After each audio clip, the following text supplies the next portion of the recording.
Member Wilson? Yes. All right, thank you, and we should be back at 4-ish, probably, a little after. Well, here we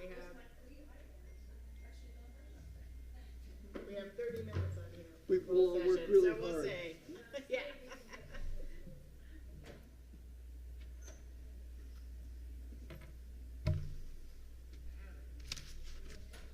Yeah. Next door. Josh is setting you all up.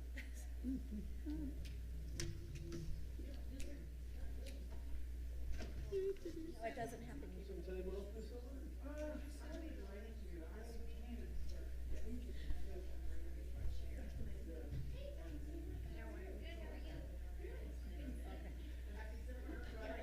Okay.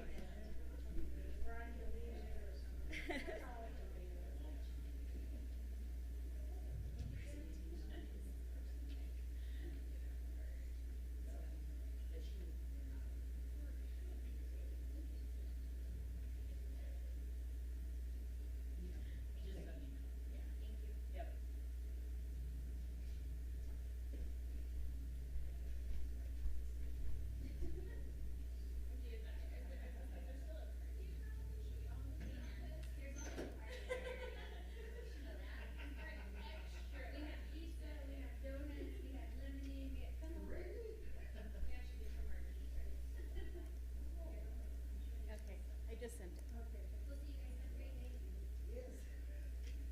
You're not gonna stay? You know, Audrey, I hate to miss this party. I'm gonna go have my own party. Oh, well, good. I told Enjoy. Margaret, I don't think I'm gonna come back. I'll work, I'll log on. Okay. I'm not presenting today. AJ, everything worked perfectly today, thank you. Yeah, of course. AJ was pretty great too. I'm still here. Thank you guys. Yeah, of course. We'll see you guys later. See ya.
What's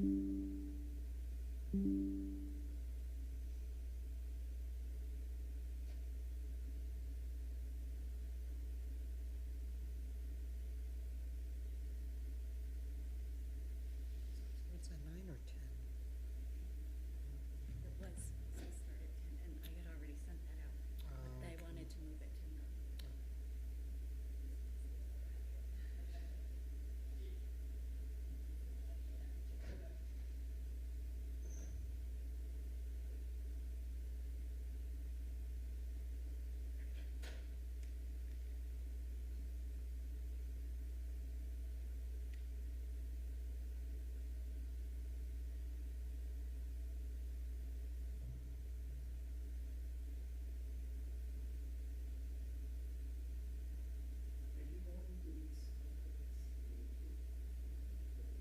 What is going on? Thomasina? Learning that she has. What is it? I think it was chess related. Oh, chess.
Teams meeting you sent me, that's the one.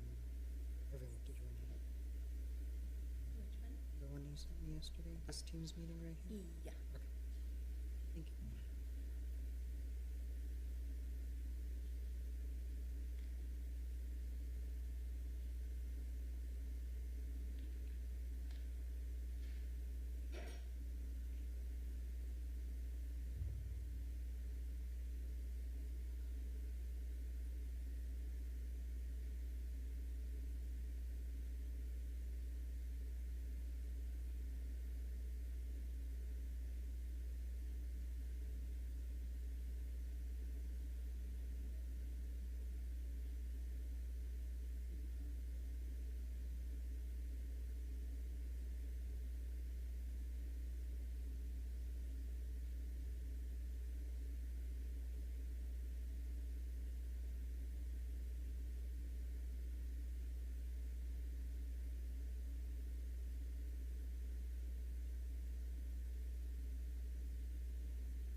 It's doing it right now. Okay.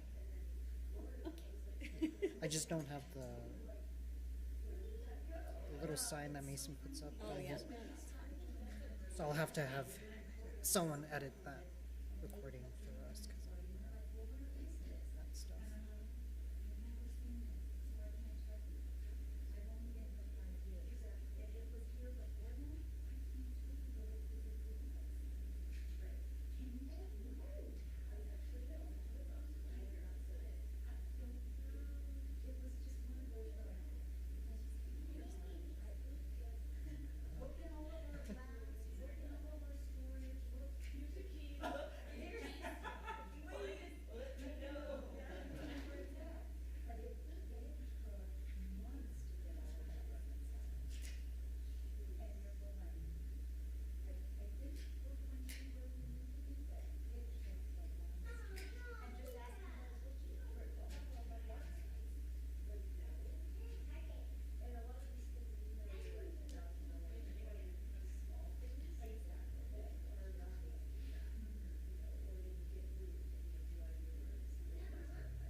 It's a lot of pressure to not lose it. Yeah, I know.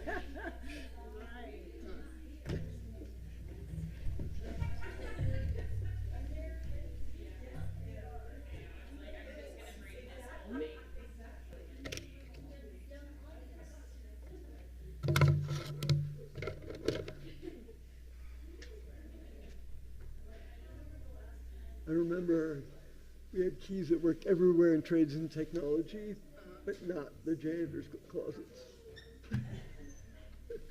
It was like, those are. Specifically asked that you not be allowed Yep, to get they into did. them? I think they did. Oh, I think I've seen that.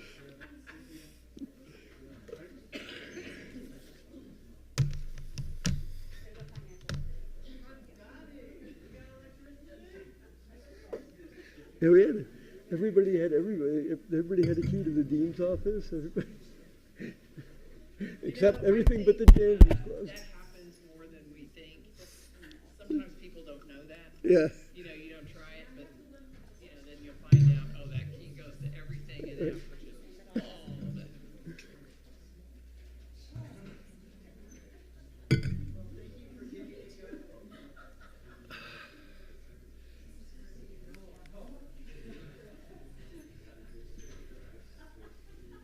Okay, Dobby's here means we got electricity for a while. Yay.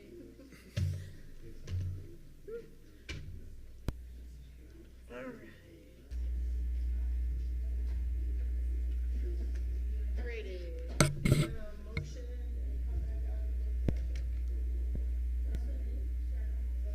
All in favor?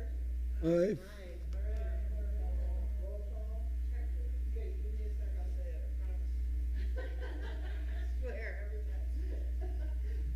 Chair Pugh. Secretary Siegel. Member Wilson. Yes. All right. Hello, everyone. We're back from closed session. All right, moving on to section 5, approval of the consent agenda. Under the consent agenda, we have the governing board work session meeting minutes of April 9th, 2025. The governing board budget work session meeting minutes of April 16th, 2025. The governing board meeting minutes of April 23rd, 2025. The approval of the financial report for April. Approval of the HEB third quarter financial report, fiscal year 25. Approval of infrastructure capital improvement plan 2027 to 2031 and resolution.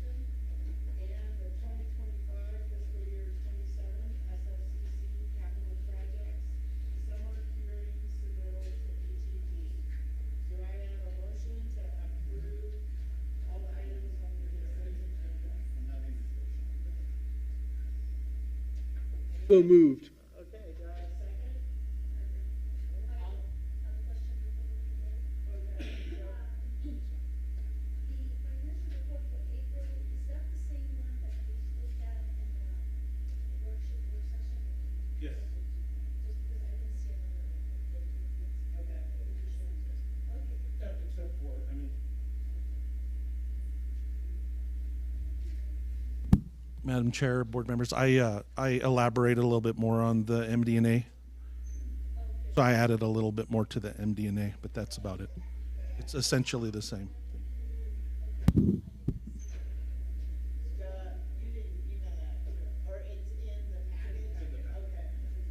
It's not complicated. It's fine, Okay. it's fine, I'm just almost there. I'm just saying it wasn't linked to the agenda. Got it. I didn't see it. All right. I have the work session on. Yeah. You said you wanted to, all right, thank you. Okay, all right, so we have a first and a second on the table, all in favor? Aye. All right, motion passes, approval of the consent agenda. Moving on to section 6, action on items removed from the consent agenda for discussion, we didn't remove anything. Moving on to information items, student parent success program updates. I know my name is there, but as the resource person, but I don't believe I'm. So who is, Rachel? Is this you, Rachel? Okay.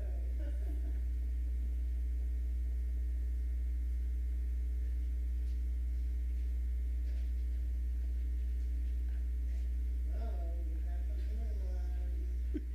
Your first board meeting. How sweet. Yes, okay, just have a seat. These are future politicians at the table, right?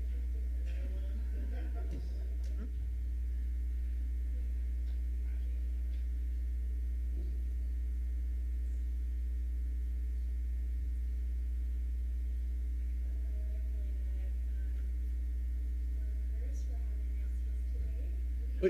Might want to bring your microphone Yeah, closer. closer. Yeah, right. Thank you, board members, for having us here today. I'm Rachel Kujer, the Student Parent Success Program Manager. This is Nadine Valencia. She's one of our student parents. And this is Salvador and Celeste. So it's been about 3 years since the Student Parent Success Program was formally created at SFCC. It's been about a year since we finished our program review cohort that we were participating in. So we just wanted to give you an update on where we're at with our student parent program at this point. So I think we're gonna so there was a PowerPoint. Yeah, it should be, Is- that's it. right It's there. linked in. Oh, no, this is okay.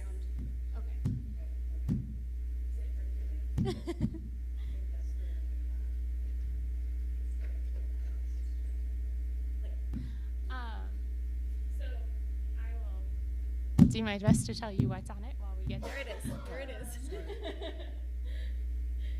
So, with your support over the last couple of years, we've passed a couple of policies on campus, the Children on Campus policy, as well as the Student Lactation policy.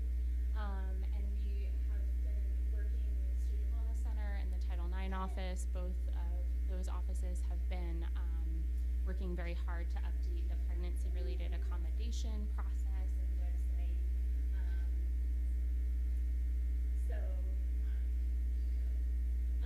And then we've developed an array of family-friendly spaces on campus. So we have 7 children's play spaces on campus now. We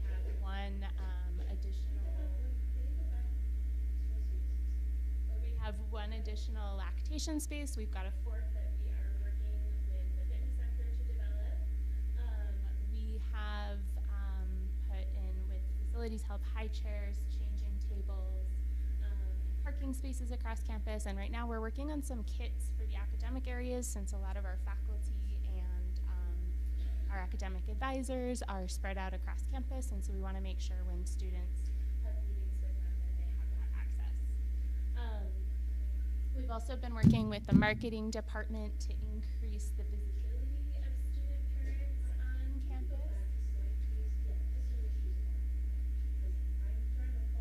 Yeah. No, that's perfect. This is the one. Can you speak a little louder? They're having a hard time hearing you. Oh, sure. Should I get closer to the mic? Yeah.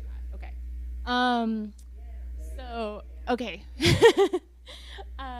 So we also have been working on increasing student parent visibility on campus. And so we created a student parent photo library. The photos that are in this presentation are all our students on our campus. And so we have worked also with marketing and on new marketing materials for. Can you have him go back? Can you stay on visibility while she's talking to it? Is that okay? Should I just give you like a thumbs up when it's time to go? Okay, cool. I'll do that. Thanks. And then we've got some additional marketing materials we've developed that really highlight SFCC as a family-friendly institution. We developed a campus map that really highlights all the family-friendly spaces on campus, and then developed a student-parent page of the website. And then in terms of data, we were able to work with OIT in the registrar's office to get a student-parent status question on both the admissions application and on course registration, which has just been huge in terms of being able to identify who our student parents are. And then we were able to use that data to work with OPI on a data dashboard, which has really helped us understand how our student parents are doing and who they are as well. And then also worked with Child Trends and New Mexico Independent Community Colleges to really lead a 2024 survey across 9 institutions. It's really the first of its kind in New Mexico that tells us about student parents across the state. And we've also built in some new direct support services for students on campus. And so we created with our student parents and with a lot of our departments across campus, so financial aid, academic advising, and career services, recruitment and engagement, we're all involved in creating this career college-ready class, which helps parents from the community to get enrolled at SFCC as students. Our coaching program is provided to a small group of students on a monthly basis. They sign up at the beginning of each semester. Most of them continue semester to semester until they graduate. And we also have been working with career services on a career-ready curriculum, which is really it's intended to be a 3-session class that supports job attainment as folks are nearing graduation. And we're just working on the delivery modality for that. Yes. Correct. Yeah.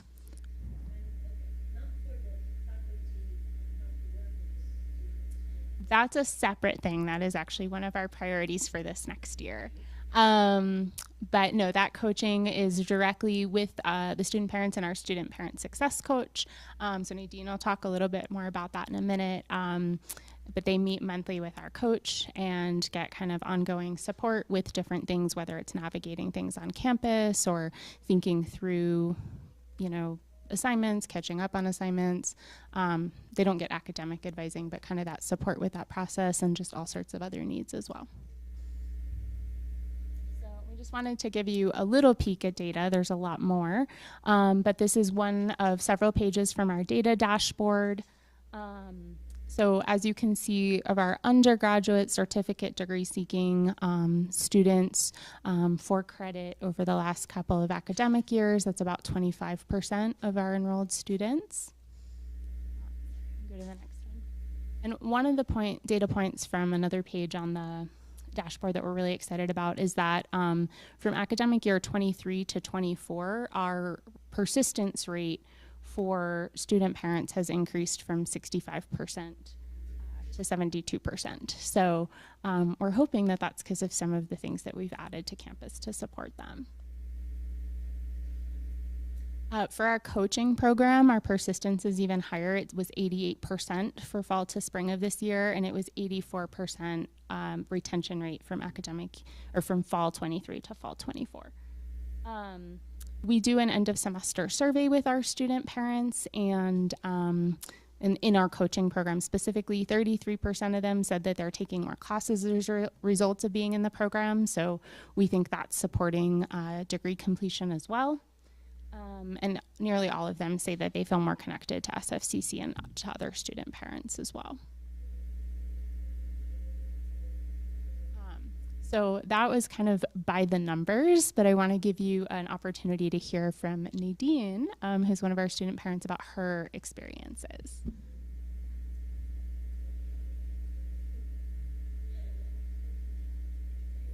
Thank you. Well, my name is Nadine Valencia, and today joining us is my almost 7-month-old son, Salvador, and my 4-year-old son, Sebastian. And they have come with me through my journey. The resources the student parent program has provided is nothing short of amazing, and the help I've needed in order to finish my degree.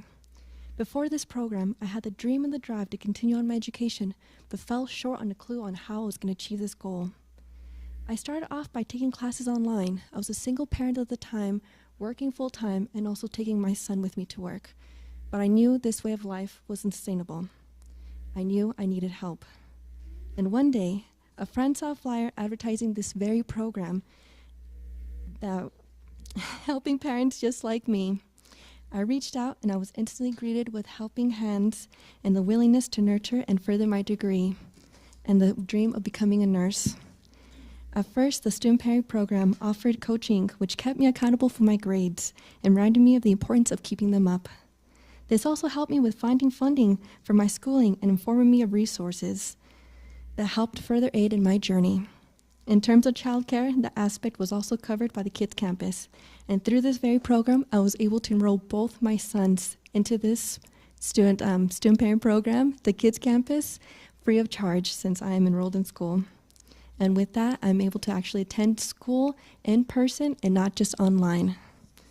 Speaking of my children, during my pregnancy, the parking spots for expecting mothers and those with small children came in handy when I was waddling over to continue on the last of my semester so I can go to tutoring.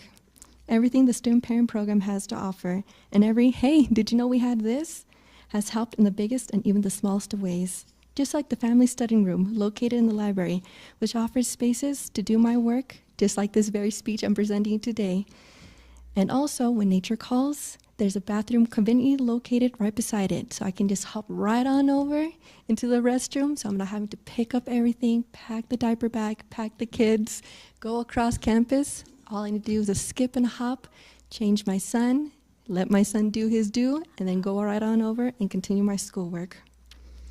If you were to ask me what this program means to me personally, I would say that my answer does not do it justice, because I'm just one of many people this program has offered and has helped in many ways. The plentiful and endless help this program has offered me personally will forever be mentioned to every parent I meet in the need of a helping hand and opportunity to chase their dreams, just as I'm doing right now. Thank you.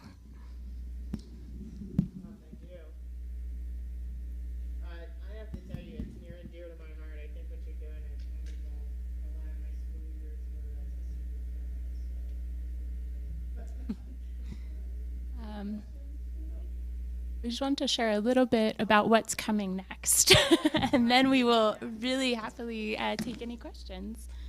Go to the next. So in terms of some of what we're looking at on campus next, so Board Member Gurman, you had mentioned working with staff and faculty. So one of our priorities for this next year is working with HR and with the Student Wellness Center and with Title IX to help staff and faculty better understand how to support parenting students, as well as Title IX accommodations for pregnancy-related conditions. And then we're also hoping to continue to expand that data dashboard. With programs, we're continuing to pursue funding to sustain our coaching program and our campus-based programming, and are also hoping to expand the use of kind of occasional or as-needed coaching in addition to our monthly coaching program. And then, could you go back up? And then are also partnering this next year with the Student Wellness Center and SHEM on a series of family events on campus. And then lastly, we recently launched what we're calling the New Mexico Student Parent Alliance. And we are really right now building this out as resources for other higher ed institutions and for student parents across the state. So we've got some student parent resources, how students across the state can navigate higher ed. We have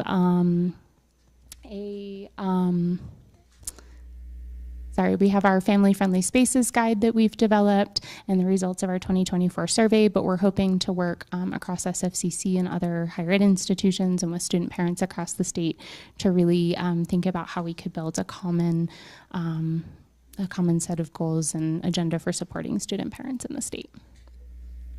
Okay, and now we'll happily stand for questions.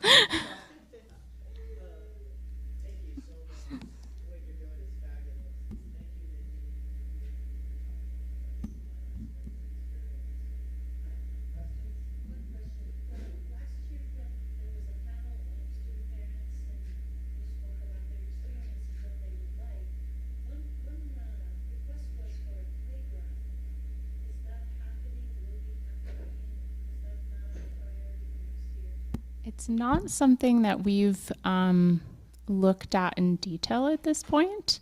If it's something that is a priority for leadership on campus, I think it's something that we could look at. We'd have to look at funding for it as well.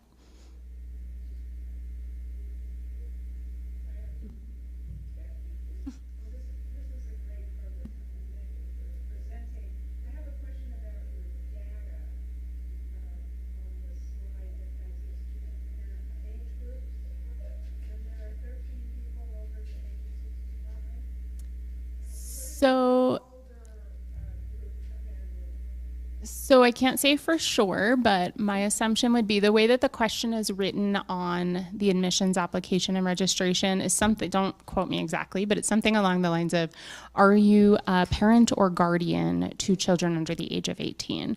So my assumption is that those are folks who are, yes, grandparent guardians. Mm-hmm. Yeah, I think this is really good kind of thing. It makes me proud of our college when we're reaching out and doing this. Do you think we're talking earlier about student evaluations of courses? Do you think questions on there to give an indication of how good your faculty member, how good the structure of the course is for parents? That's a really interesting idea. I'm going to ask Nadine, as a student, what would you think about being able to sort of note on course evaluations about how faculty support parenting students?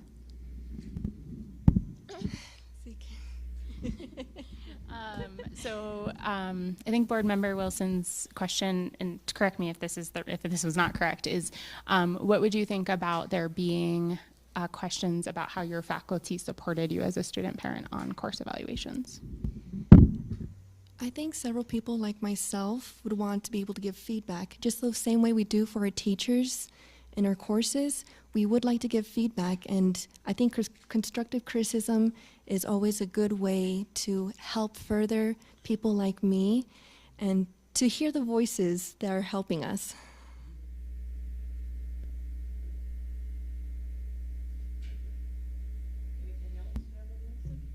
I'm really happy about this. Yeah, I look forward to the jungle gym. We already have the ropes course. You could just let the kids go out there.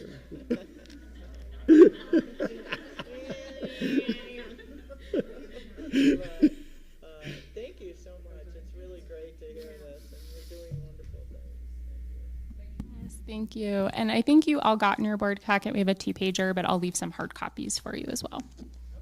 Okay, that's great.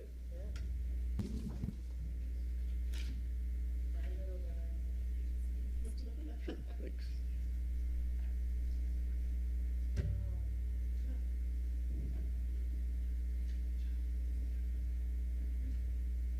Okay, thank you very much. It was very heartening. Tears to my eyes, made me cry. Just like you said. Super welcome. Okay, action items on the non-consent menu, or agenda, sorry. The approval of of disposal list for fiscal year 25. Mr. Tellis, who is not here. I think actually, if I recall correctly, there was some computer equipment on there that they were gonna identify. Maybe Corey, is Corey on the line? There was something that, Oh, there was it the ambulance, but then there was something that was There were two unidentified. untitled, unidentified, which I thought Yeah. was, we thought was computer equipment, which Corey thought might be. So I compared what, I think, I compared the document that we worked on in the work session, which was the updated list is, and they took those two lines out, which I think was at the bottom of the list. So they didn't clarify, they just took them out. And the ambulance is still on here, but there's an additional, information in the update about the ambulance and how it's gonna be disposed of. And there is a law in New Mexico law for disposing of that's different from, the items that are under 5,000 bucks. So it's pretty well updated in this list now, so it's fine. Okay. Do we want, I should have always could. yeah, can we vote on it? Yeah. Okay. Do I have a motion then to approve the list? Okay, a second? I'll second. All right, all in favor? Aye. All right, the motion passes. We've gotten through another year of the disposal list. The first time I voted gosh. for it. Huh? That's the first time I've ever voted in favor of it. This disposal list, I'll tell you, every year. It's a guaranteed showstopper. Well, you're in luck, Mr. Tellis. We passed the approval of the disposal list. Oh, wow. Yeah, that's what we said too. Oh, wow. Why do we have two 2003 Chevy Oh, sorry, those were questions for the work session? No, go ahead, Linda. Those I think are at the automotive tech center. I think, Spare parts. I don't remember exactly, spare Or parts. lowriders. Items are donated. Yeah, lowrider. I think those items don't even work, and so they were using them for parts. And I was gonna say, I mean, you still get the ambulance on this list, but this list covers both laws of how to dispose. It does, yes, that's correct. Yeah. Okay, any other questions? Member Siegel? Sorry. Did that law help the Yes, second I one? looked it up, yeah. It's lengthy and so, Yeah, it seems like the only difference is how you dispose of it. correct. Right? One, you can do it in auction, the other one you have to actually give it to the surplus. Right. Right? Okay, all right. Well, thank you. Okay, next item, matters related to SFCC policy. This is policy 4-35 leave. Dr. Morimoto and Ms. Castro. Can I just say before you guys start, I thought that was a very well-written policy. It was concise, clear, extremely well-written. Thank you. It was a pleasure to read, my little nerdy heart. Okay. And can I say something before we start this one too? I don't believe, I mean, we've had a lot of discussions about what the parental leave would look like, what we would like to see and stuff. But as a policy with all these changes, this is the first time we're seeing it, right? So this should be a first reading, not a second reading, as in terms of process. I don't think we said it was a second reading, although we did get direction from the board members last work session that they want to see this as an action item. So we're just following the board's wish on this This has matter. been through the governance process. And we saw it before, I'm trying to think, was it in March, and then we gave you feedback on it? Yes, and also, what But we it wasn't did, in this format as a policy. that is correct. So when we originally put it together, we put it as a new policy, but it was just copied and pasted into this one, because we thought, why have another leave policy? Let's just include it in here. Plus, there were some other sections that we have taken to the governance groups as well, like the 5-day bereavement leave. and such. And so if the board's wish is not to vote on it today, that's fine as well, though. So we're just trying to follow what the board's pleasure I'm is. open to whatever the board wants. We would like to get this approved, if it's been through the whole government process, we'd like to get it approved, at the latest next meeting. So it's now or next June, the board meeting. Is there a question of the concurrence of the leave policy and the collective bargaining agreement? Do we need? No, the question is just as a process, like when we bring a policy with changes into a board meeting, we need to give it another month before, in case that there's any, it's not a second reading. I don't know, I'm being Laura now. Laura retired, but I mean, I'm just, So I understand there's a process, like when you bring in the policy changes that. So in the first reading, since once we give them feedback for changes, Yeah. when we get it in the second time, the changes have been incorporated, which may, I mean, it's not titled second reading, you're absolutely correct, it's not titled that. But this is, we have done a first reading, we give them edits and changes, they incorporated those, and it's back to us. So as far as the process goes, we're still in the process. It is definitely not titled that under section. And Madam Chair, members of the board, if I may, I mean, so this is the second time the board sees this material. It's not presented in this way. So if I may just point out a couple points. So for example, we did present most of the leave policy update earlier relating to bereavement and decoupling of the donated leaves with the FMLA. So that's something you guys have seen initially already. We did present what we were planning to include in this particular policy as well as a draft format, which is very unusual, but there was a strong interest by the board, so we were happy to follow the board's direction. So we put that in there earlier. We received feedback. And so this is the second times that the board sees it in terms of the components. It's the first time, Dr. Gurman, you are absolutely correct in terms of seeing it as a one package like this. But it's been, from the in terms of the components in there, this is the second time the board sees it. It was a little bit unusual because it was such a strong interest. So the board direction was pretty clear, right? Get it to the board as soon as possible. And so we apologize for this unusual format of presenting to the board, but all we're trying to do here is just share with the board and see what the board would like to do. If you want to wait another section as the board chair determines and the rest of the board members determines, that's fine by us. All we're trying to do is be responsive to the board's request. And honestly, I'm okay with either way we do it. Every single time I ask them to bring this in practice. So I know we've seen it many, many times since January because every meeting it's here. But whatever the board wants to do, we can vote on it today, we can wait till June. Yeah, I always feel like, you know, as a policy, you know, we need to we go out in public right now, this is the first time the public, I know we've seen it, the staff have seen it, but as a general process, we have to give the public, who might ever, or some faculty who's late to the party, who wanna say something, this is the first time we're putting it out to the public. That's how I see first reading is. Plus, I do have a couple edits that I'd like to suggest. I mean, first time I see it. Certainly, as what a are your edits? policy, so,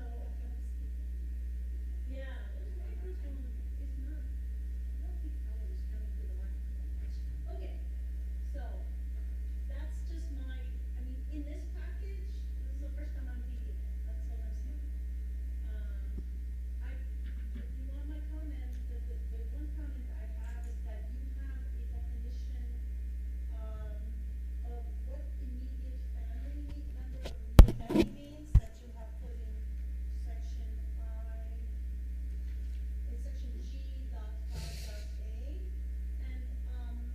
And then you mentioned it again on the bereavement leave. I think that should be in the definition section. Or you need to say under bereavement, you know, where you talk about eligible employees will receive up to 5 days of bereavement leave to provide a time for mourning after the loss of an immediate family member. Maybe say as defined in section G.5.a. Or move it to the glossary. So that's We might follow with your second opinion, second ones, only because it gets confusing for some of our employees that we have a different definition for FMLA, which is a federal definition that we have no control over, versus the other leave that we're trying to expand so more people could use leave for that purpose. But thank you for that. We're always interested in making it more clear. So are you saying that the definition of immediate family member bereavement is different from parent leave? From the FMLA. From the FMLA perspective? Yes. And so, but we, yeah, and the parental leave, but we, and parental leave, but we, Policy a little bit, do you have to redefine it then? we're able to take your feedback and try to incorporate so it's clear, and we'll try to bring something back with that. So thank you. And maybe you take this as a joke, but it's not a joke to me. But if you lose a pet, you can't get bereavement leave. That is not covered. I mean, I'm a mourning of my dog that just passed away, and I'm actually was not in the mood to do anything for a few days. You're- To accept the Yeah, your loss is real, and our compassionate goes out to you for sure. I mean, whenever I lost my puppy, it's not a puppy, right? It's a dog. Oh, for me, it was difficult. But when that happens, this is the reason we have sick leave and annual leave that people could take. Bereavement leave is also for.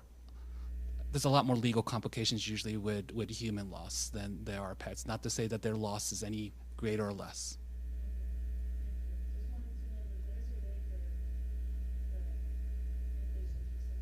Yeah, no, thanks for bringing that up.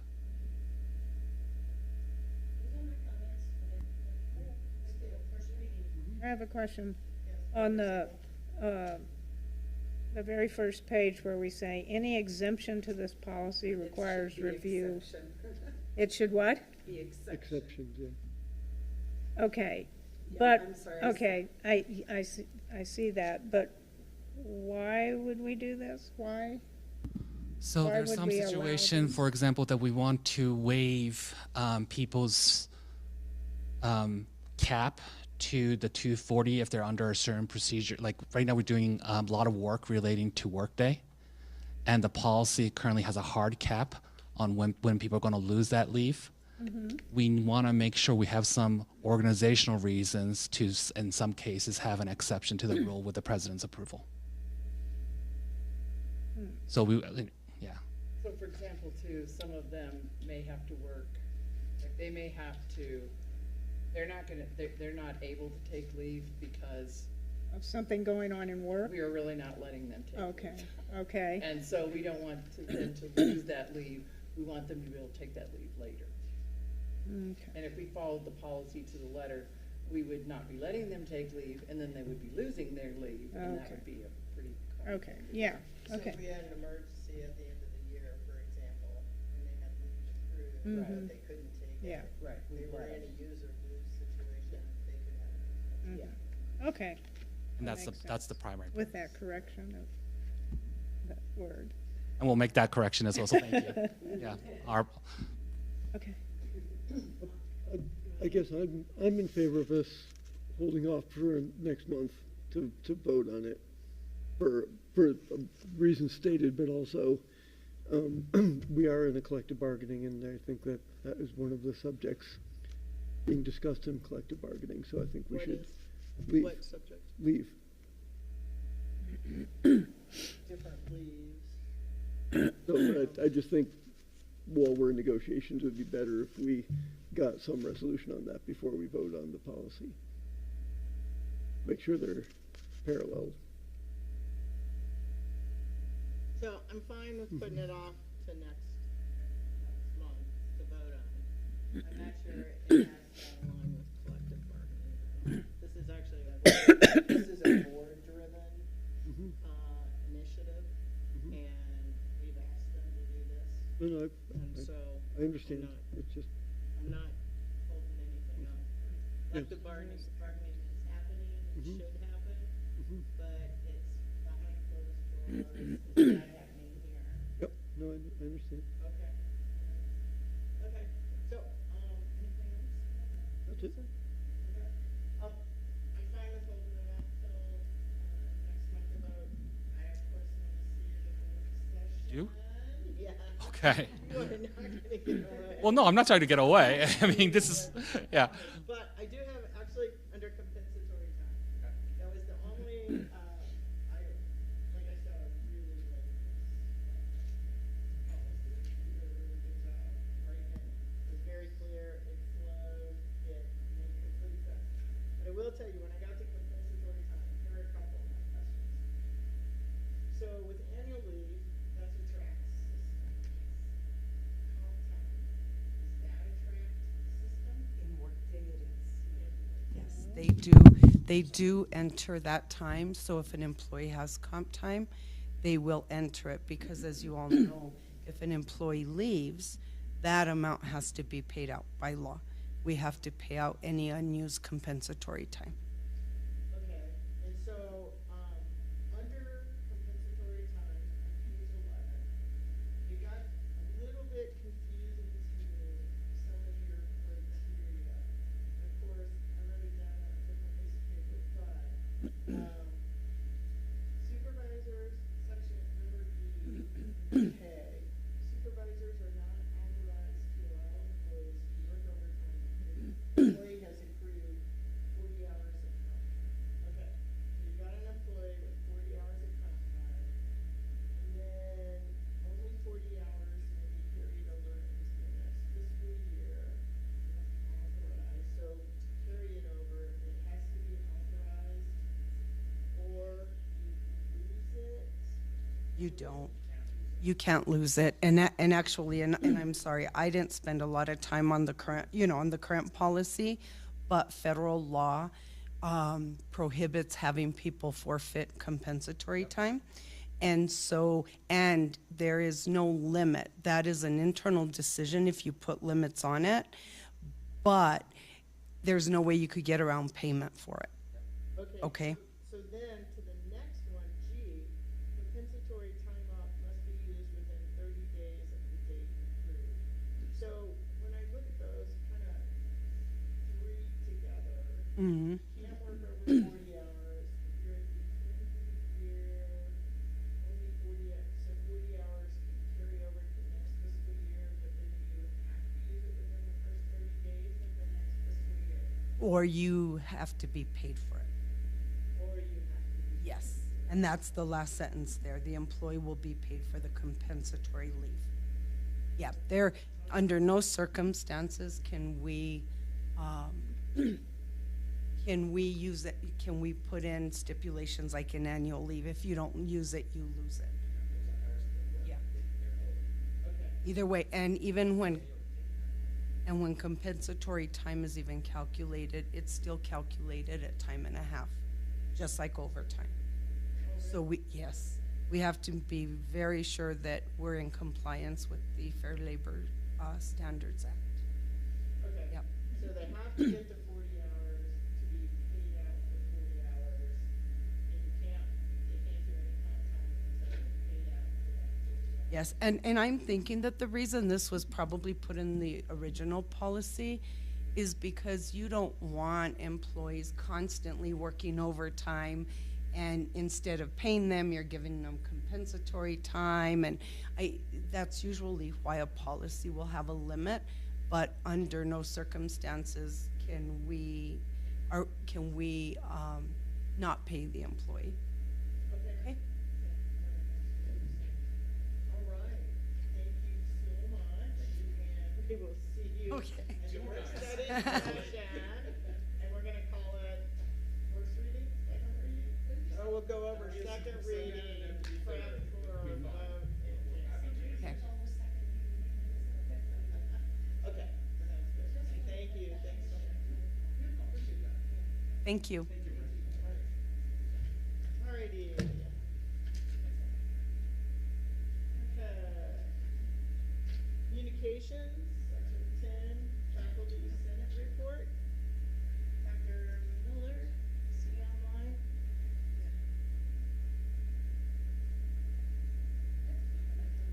He's not online? Got it, okay. How about the staff senate report? Huh? All right. Hello.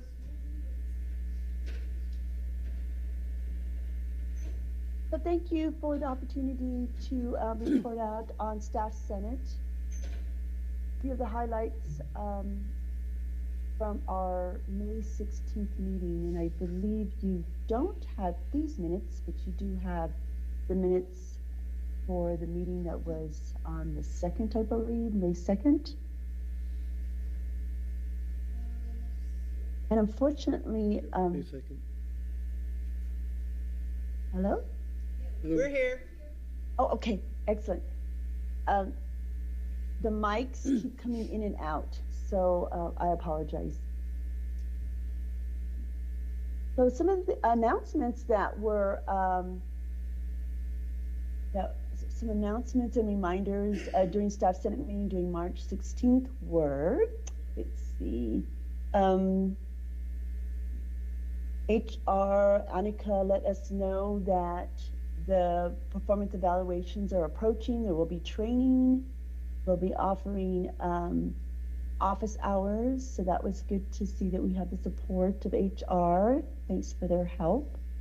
Also, the trades and technology building will be under construction. It looks like the only thing going on in that building will be some welding and continuing education classes, but they asked us not to enter that building during this time. Also wanted to give a shout out to Jose Pedraza and Brenda Vasquez for helping the in-person colleagues who attended the Staff Senate meeting on campus on May 16th. They helped out with the technology and also with the translation. We had a translator there as well, and also AJ, since AJ's here today. Thanks, AJ, for your assistance with that. Also wanted to mention that the Staff Senate will be meeting on this summer, we will be meeting this summer on June 13th and June 11th. And we just got approval from HR that there will be a room and a translator on campus. Also, Laura Smith, who is secretary, and myself, I'm a co-chair officer. Our terms will be ending in June, so we are looking for other staff who might be interested in being nominated. We like to encourage other staff to participate and be a part of this great group of people. And also we are looking for a financial review committee staff person to attend the committee meetings and report out to Staff Senate. So ever since Barbara Griego, who was doing an amazing job, has left, we've had a tough time replacing that individual. So continue to look for a person who can help us with that. And this July, Helen Daughtery will be, the manager of special projects, will be attending our July meeting, or actually, I believe it's the owner's representative, will be attending to give us an update on the Student Hub project. And those are the major highlights. Oh, I forgot to mention that Robert is on vacation. So just wanted to mention that. If you're wondering, where is Robert? Robert, I'm not exactly sure where he went, but he would be here with us today if he weren't on vacation. So I stand for any questions. Thank you. Any questions from the board? There's a mention in the minutes about the Center for Professional Learning, and what is the timeline? I heard a question, but I didn't quite get.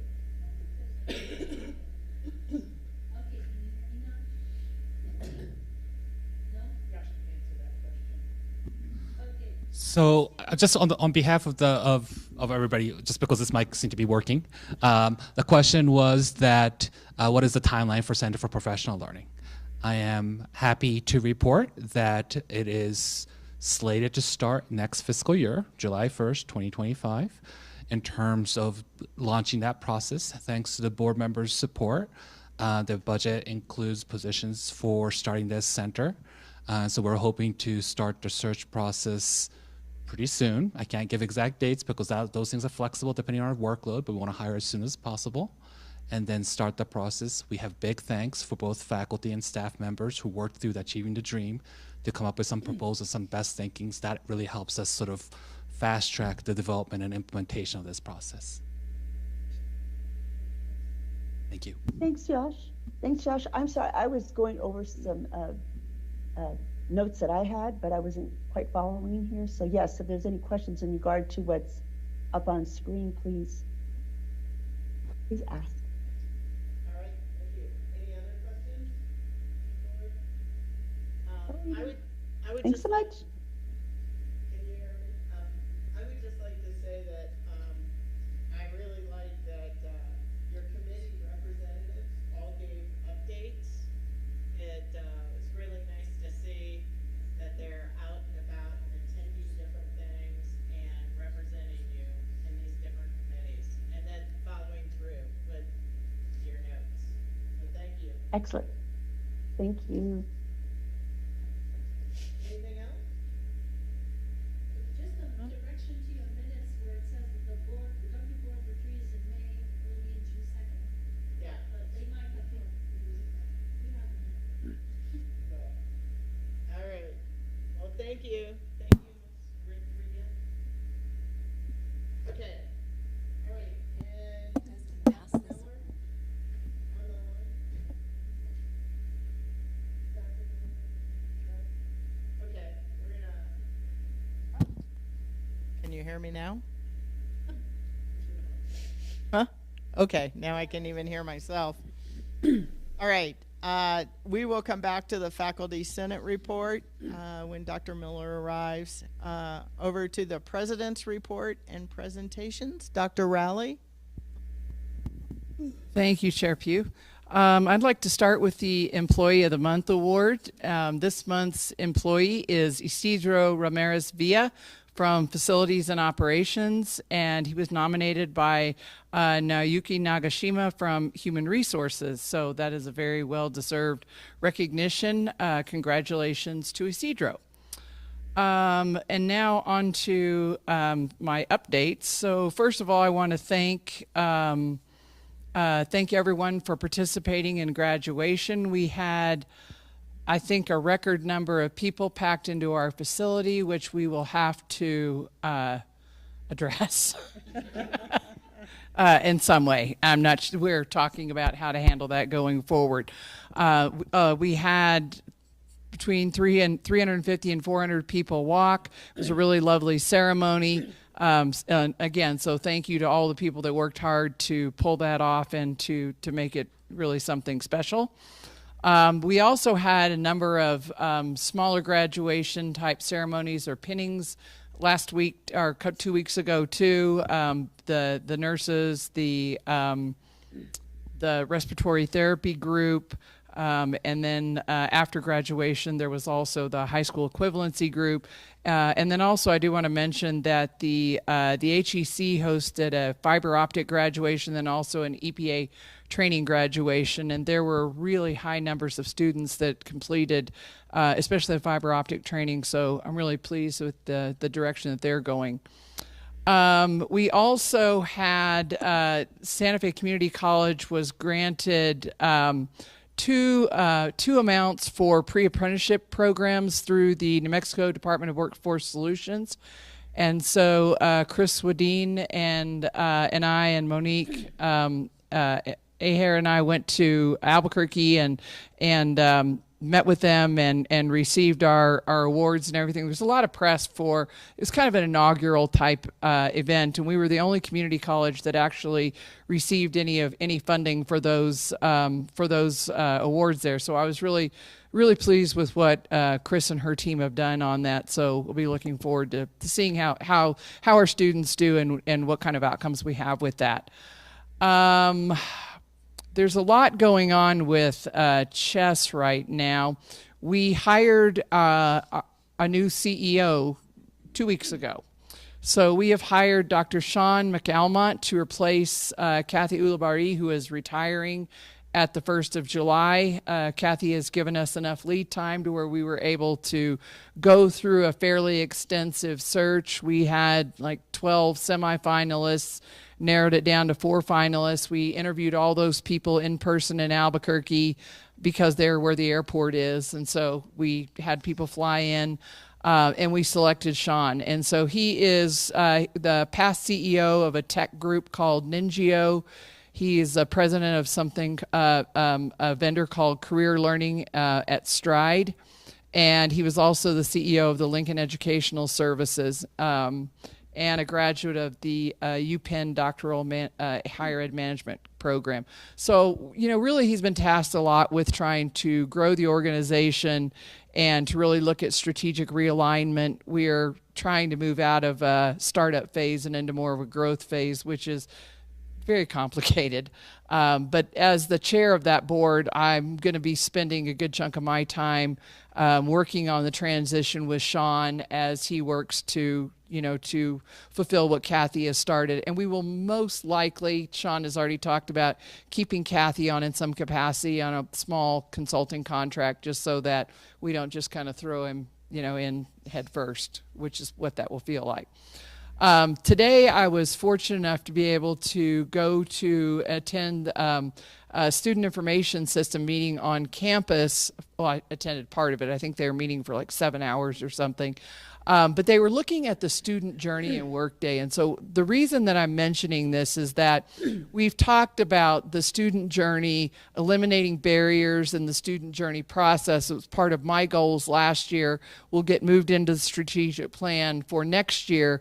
And one of the things that I was really pleased about is listening to our staff and staff at all the other member colleges talk about how the Workday application process is much clearer, much easier to use. The login is simpler than what we have in Banner, and that it is mobile enabled so that it's an app. And so you don't have to sit down and, lug your computer out to do anything that you would normally do in Banner. So all of those things, I think, are really, really promising improvements for all the colleges that are involved here.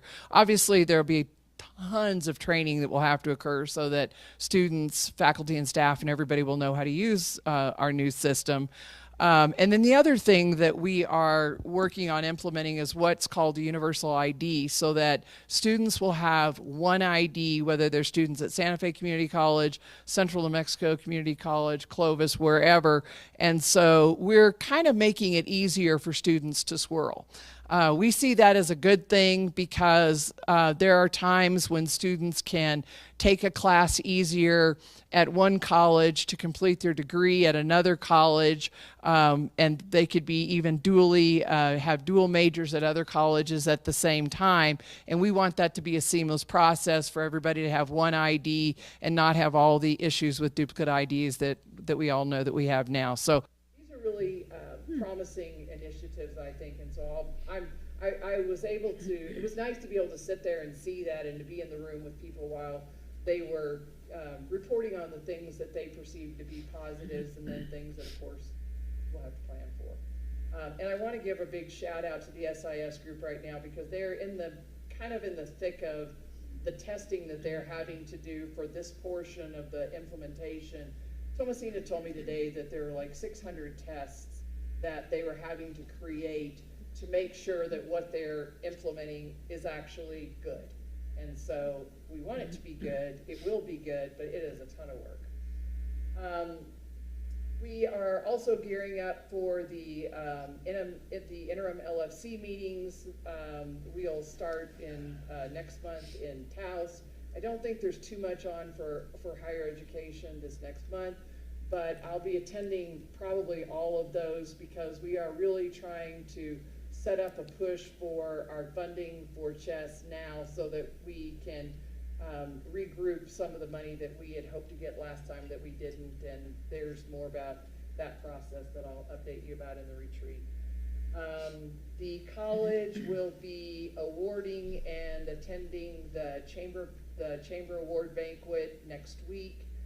Santa Fe Community College sponsors the Green Business Award, so some smart people on this campus will be selecting a green business, and then we'll present the award at the end of next week. And I think I appreciate having the opportunity to sponsor that for the chamber. And then we are also hosting again the PED summer reading program on campus, which is an opportunity and also a challenge because I think Todd told me yesterday that we're mostly working with around 4th grade age kids, so we don't have to deal with putting the little stools in the bathrooms again like we did last year. But it's a really good opportunity for us to enhance our relationship with the public education department and work with them. It's to teach teachers how to implement all of that structured literacy that we heard so much about during the last session. And I think those are the main highlights outside of the report that you all have. So I'm going to stop here, and I'm happy to answer any questions you might have. Thank you. Any questions from the board? Yeah, go for it. Go start first. Back to you, Member German. I have two. I was just looking for one. It says that the higher education center, the higher education department had some kind of conference 2 weeks ago. The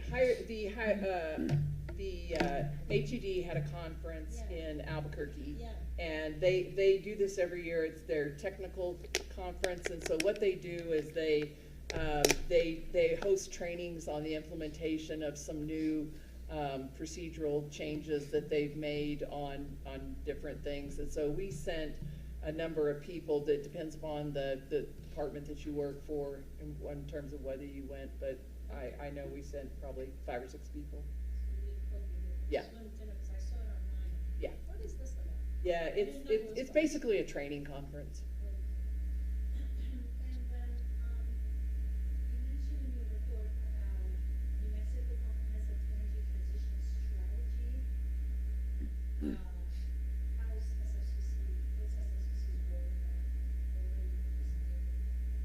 I don't even know exactly, I mean, what our total role in that, I mean, we have to adhere to any of those changes in rules and regulations that the state has adopted.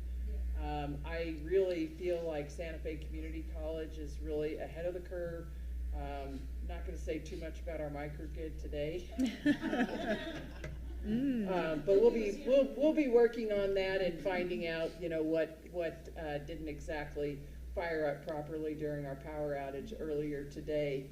But again, so there are often standards, or they're more, I'd call them more guidelines that the state will issue, and and so the college will certainly exceed those probably before we start, but we'll be a big player in that.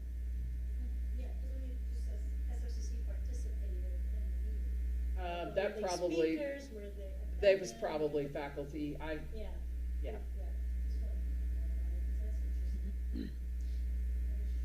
I did not go to it, I will say that. Yeah, it'll be interesting to see that Mexico had a Yeah. progressive energy transition strategy away from oil and gas. We do. That's been a big plan for the governor.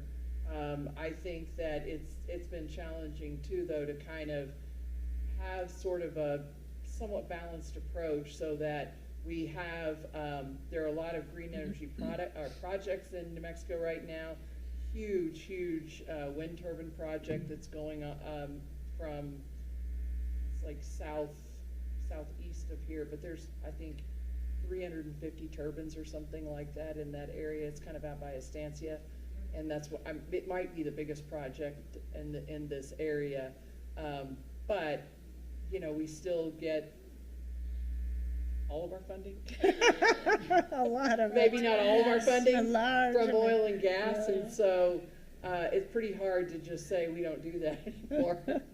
And so it is a balance. So the wiring was completed.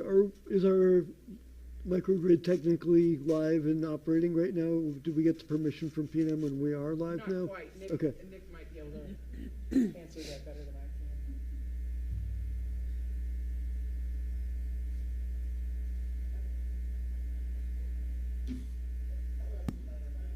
Hello. I will let Andrea talk about it because she's been in the weeds, and it's really an issue that we're waiting on a final approval, as I understand it, from P&M. Yeah, currently we are waiting on what they call permission to operate from P&M. It's gone through most all of approvals with P&M, but I think the top leadership is looking at it to verify they have all the information. Siemens has provided everything, all the design drawings, everything they need. So we're just really waiting on them for that part. There are some technical issues with the microgrid that are still being worked out. Initially, when we did commissioning, it worked really well. P&M was here, Siemens was here, and everything went beautiful, and it all transitioned perfectly from stopping power at the point of connection, common coupling they call it, and transitioning over to the microgrid. But then after that, we experienced at least 2 power outages, one today, so that's our 3rd power outage. So it did not do what it's supposed to be doing, right? Like that transition, which happens instantaneously, is not happening, and they're not sure why yet. So the engineers are working on it. They're supposed to be coming back to campus in June to work on some of the technicalities of what we're experiencing. But at this point, it's all manually happening. We had to actually go physically out there today and flip on breakers and switches and do all of that work physically, and which is supposed to happen, automatically. So right now we're still in the weeds, I think. I wish I could have better news, but it's being worked on. I just don't have a date as to when it's going to go live. As you know, P&M took 2 years just to approve our application, so the PTO may take, I don't know, they've had it for at least 3 months, so. Perhaps we need some political Mm-hmm. pressure to P&M. Mm-hmm. That's how we got as far as we are. Thank you. Mm-hmm. Agreed. Today were we on the backup generator or were we on the microgrid? We were on a mix. We were on a mix. Yes, initially we were on the backup diesel generator for our emergency backup lighting and power systems like fire alarm. And then we were able to, the microgrid battery picked up the load for like 2 minutes and then stopped. So then we had to go to the gas generator, which is like the 1 megawatt gas generator that ran the campus fully for a period of time until P&M came back on. So it was a mix of a few things happening. Yeah. Okay. Mm-hmm. Yeah. Any other questions for President We would love some assistance, because I feel like from the facilities side, we can only push as far as what we know. And we have been pushing to just get some resolution, because even the commissioning report hasn't been provided to us. But we also have contingency in the project that we're holding. So we're holding 5% of the total project budget. So Siemens hasn't been fully paid and it's not fully closed out. So that's like kind of our only sort of leverage at this point, but some additional leverage would be helpful. Let us put our heads together and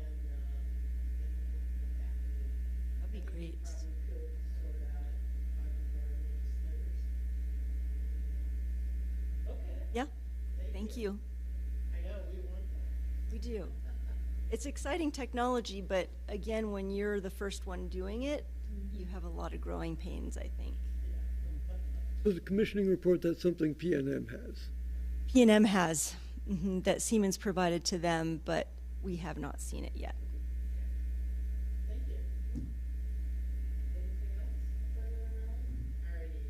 Okay, moving on to board reports, discussion, and other business. I don't have anything. Does anyone on the board have anything? I'll hold it till Monday. How's that? Perfect. I just want to say that I attended the investment and the view of the allied health ceremonies, and then I attended the high school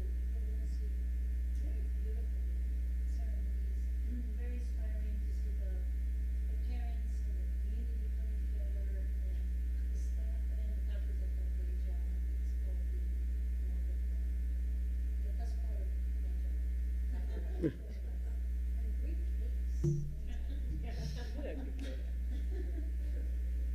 you, Member Garnet. All right, public comments. Audrey, do we have any public comments? Thank you. Okay, announcement of next board meeting. We actually have the governing board retreat next Monday, June 2nd. Starts at 9 o'clock. We had a time change, so at just 9? make sure, yep, at 9. We're bringing in an ACCT consultant, and she's gonna have the morning. So, we move it back to accommodate her. We also have a governing board work session on Wednesday, June 11th at 3 p.m. And then a governing board meeting Wednesday, June 25th at 3 p.m. I will say, I'll just throw in here, typically we don't have work sessions or board meetings in July. We will talk about it, but, and let you know on that, but typically we don't. Okay. Anything else from anyone? All right, do I have a motion to adjourn? So moved. Linda, yeah, second? Second. All in favor? Aye. Aye.